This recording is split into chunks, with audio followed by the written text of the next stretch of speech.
Assalamualaikum warahmatullahi wabarakatuh. Saya Weli Iza Agustia akan menjelaskan materi tentang perencanaan pajak. Yang pertama, pajak dan pengambilan keputusan. Tingkat keuntungan bisa sama di antara beberapa bentuk usaha. Namun, besarnya pajak yang ditanggung akan berbeda selain mempertimbangkan aspek pengembang usaha dalam jangka panjang.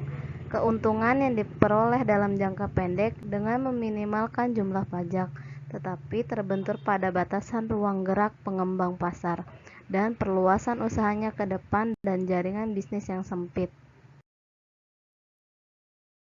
Yang kedua, perencanaan pajak dalam pemilihan bentuk usaha. Dalam peraturan perpajakan, hukum yang dapat kita manfaatkan untuk meminimalkan beban pajak tanpa harus berhadapan langsung dengan aparat pajak. Dalam pemeriksaan dan penyidik pajak, yaitu merapikan manajemen pajak dan perencanaan pajak perusahaan.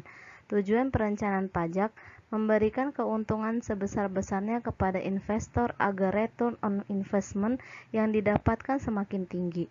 Strategi pajak dimulai sejak awal bisnis dengan melakukan setting up bentuk usaha yang dipilih investor.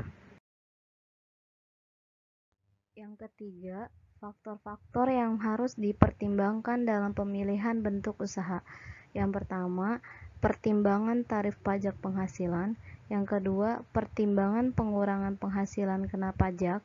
Yang ketiga, pertimbangan kewajiban pembukuan. Yang keempat, pertimbangan pengakuan penghasilan. Yang kelima, pertimbangan kewajiban pemungutan pajak. Yang keenam, pertimbangan pertanggungjawaban utang pajak.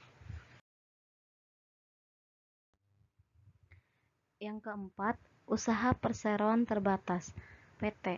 Yang pertama, perseroan terbatas merupakan persekutuan modal didirikan berdasarkan perjanjian dan memenuhi syarat undang-undang peraturan. Yang kedua, perseroan terbuka (TBK) melakukan penawaran umum saham sesuai dengan ketentuan undang-undang di bidang pasar modal. Yang ketiga, tanggung jawab perusahaan dibebankan kepada direksi, bukan pemegang saham.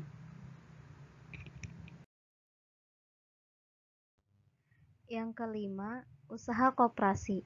Badan usaha yang mengorganisasi pemanfaatan dan pendayagunaan sumber daya ekonomi para anggotanya atas dasar prinsip-prinsip koperasi dan kaidah usaha ekonomi untuk meningkatkan taraf hidup anggotanya, khususnya dan masyarakat daerah kerja pada umumnya. Koperasi adalah badan hukum. Pengurus koperasi adalah organ koperasi yang berwenang dan bertanggung jawab penuh atas pengurusan koperasi dan untuk kepentingan koperasi.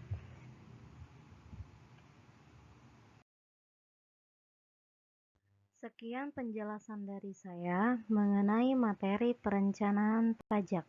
Terima kasih.